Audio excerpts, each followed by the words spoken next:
Good morning students, मैं पूनम राय।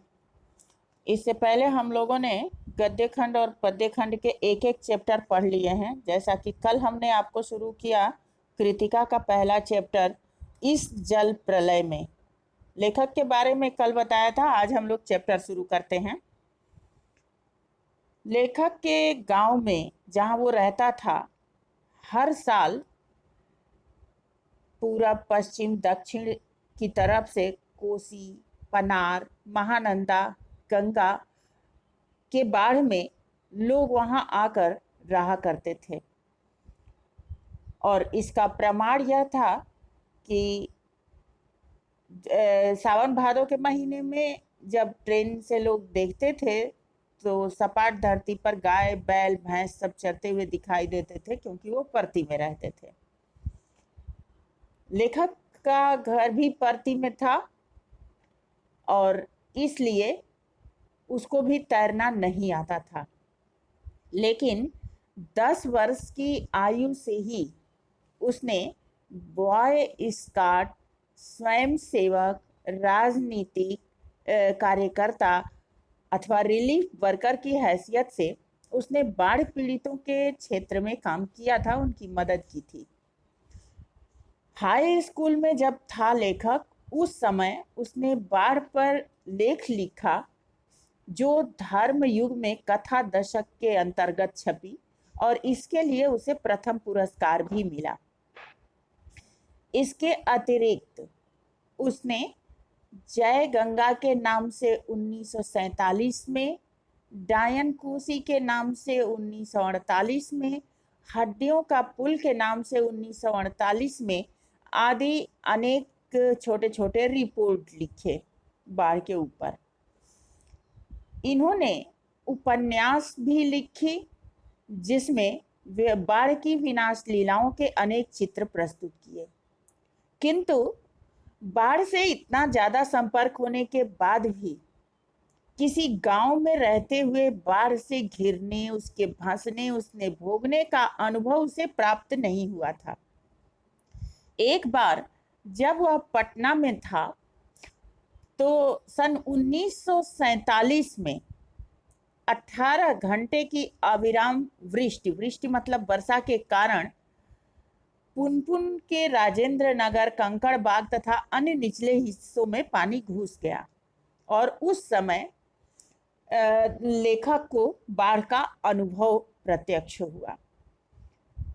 लेकिन जब बाढ़ का पानी प्रवेश करने लगा तो पश्चिमी इलाका पूरी तरह डूब गया और ऐसे में वहाँ के निवासी लेखक भी घर में ईंधन, आलू, मोमबत्ती, दिया सलाई, पानी, पीने का पानी और कंपोज की गोलियां आदि घर में रखकर बैठ गए और प्रतीक्षा करने लगे बाढ़ की।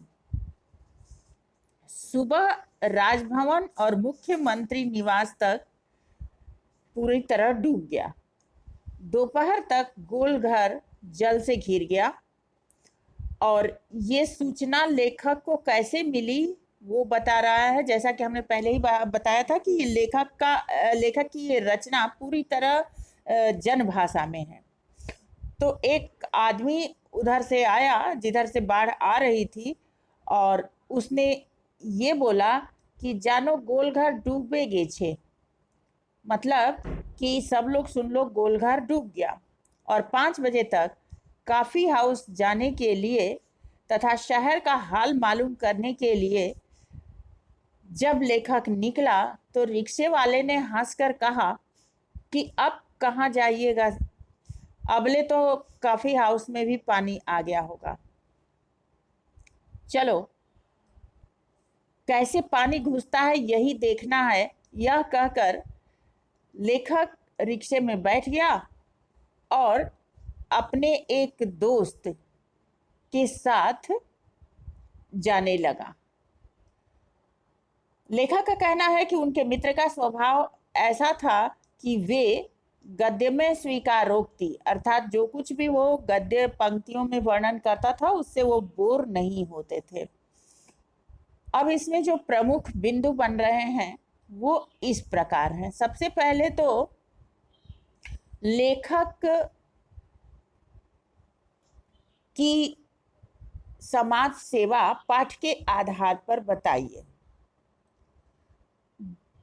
10 वर्ष की आयु से ही लेखक बॉय स्काउट के रूप में 1937 में सिमरवानी के शंकरपुर बाढ़ में, 1947 में गंगा की बाढ़ में, 1948 में कोसी की बाढ़ तथा 1949 में महानंदा से घिरे गांवों में जाकर लोगों की सेवा की थी। इस प्रकार लेखक का जीवन पूरी तरह सामाजिक सेवा से परिपूर्ण था। बाढ़ की खबर सुनकर लोग किस प्रकार की तैयारी करने लगे? बाढ़ की खबर सुनकर लोग अपनी सुरक्षा के प्रबंध तथा आवश्यक सामानों को एकत्रित करने लगे, जैसे ईंधन, आलू, मोमबत्ती, दिया सलाई, पीने का पानी, कंपोस्ट की गोलियां आदि, जिससे बाढ़ से घिरने पर कुछ दिनों तक गुजारा चल सके। बाढ़ की जानकारी लेने और बाढ़ का सही रूप देखने के लिए लेखक क्यों उत्सुक था? बाढ़ का पानी देखने के लिए और बाढ़ की विनाश लीलाओं के बारे में जानने के लिए लेखक इसलिए उत्सुक था कि उसने कई बार बाढ़ की विनाश लीलाओं को देखा तो था, किंतु किसी नगर में पानी कैसे घुसता है और किस प्रकार का अनुभव होता है, ये उसे अभी नहीं प्राप्त हुआ था। और इसीलिए उसने रिक्शे वाले से कहा कि चलो पानी कैसे घुसता है यही देखना है। तो आज के लिए इतना ही काफ़ी। अगले वीडियो में नेक्स्ट पैराग्राफ के साथ मिलते हैं। तब तक के लिए धन्यवाद।